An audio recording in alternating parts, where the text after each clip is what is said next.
Assalamualaikum warahmatullahi wabarakatuh. Perkenalkan saya Eri Umar, manajer kebun sawit seberang PT PN2. Saya akan memaparkan strategi yang dibutuhkan perusahaan untuk mengembangkan bisnisnya.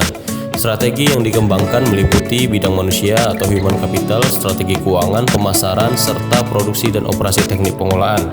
Bidang manusia atau human capital merupakan pengelolaan manusia yang berfokus pada perencanaan, pengorganisasian, pengarahan, dan pengendalian sumber daya manusia dalam jangka panjang dengan tujuan untuk mencapai visi dan misi perusahaan.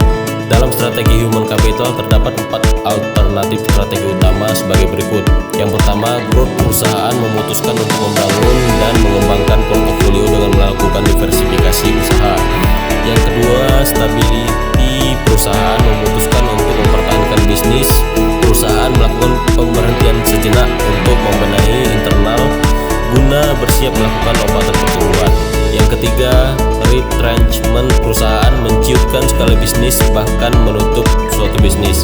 Tipe yang direkrut adalah tipe yang tegas dan tegar untuk mengedepankan logika dibandingkan perasaan. Dan yang terakhir, combination strategi. Perusahaan dalam menjalin kerjasama dengan pihak lain untuk membangun daya saing bisnis.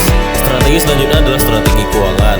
Dalam lingkup keuangan, perusahaan terdapat 8 sub yang menjadi fokus utamanya, antara lain accounting, taxation, investment, financial management, analisis risiko, financial planning, controlling, dan treasury. Adapun fungsi manajemen keuangan bagi perusahaan dibagi menjadi 2, yaitu fungsi penggunaan atau alokasi dana, di mana dalam pelaksanaan manajemen keuangan harus ada sebuah keputusan investasi ataupun pilihan alternatif investasi.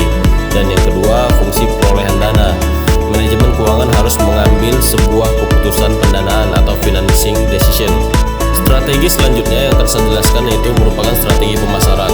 Seperti yang kita ketahui dalam perusahaan, pemasaran merupakan hal yang krusial. Pemasaran dalam perusahaan tidak hanya berfungsi untuk menyampaikan produk atau jasa hingga tangan konsumen, melainkan juga bagaimana produk atau jasa tersebut dapat memberikan kepuasan kepada pelanggan dengan menghasilkan laba.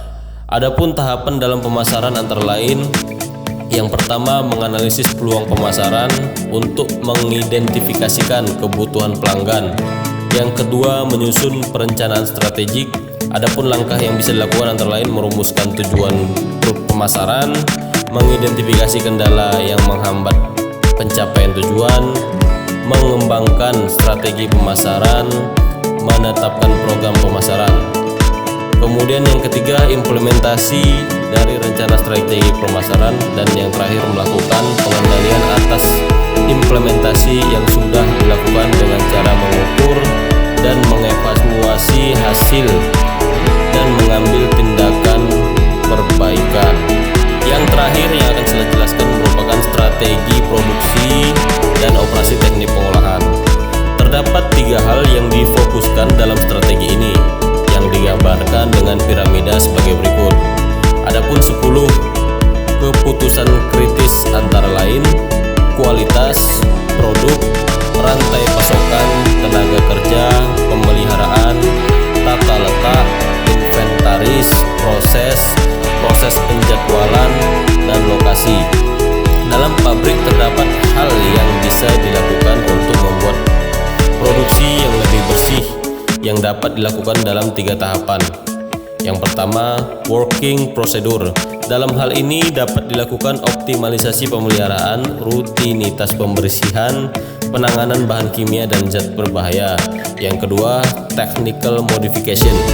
Optimalisasi teknik dari jalur produksi, pemasangan peralatan untuk daur ulang, dan penggunaan kembali atau pemulihan. Dan yang terakhir, proses modification merupakan perubahan sistem produksi. Dengan menggunakan strategi produksi pabrik model BSC, diharapkan akan menggabungkan 3 perspektif antara lain financial perspektif, stakeholder perspektif, dan internal proses perspektif yang nantinya akan menghasilkan learning dan growth perspektif.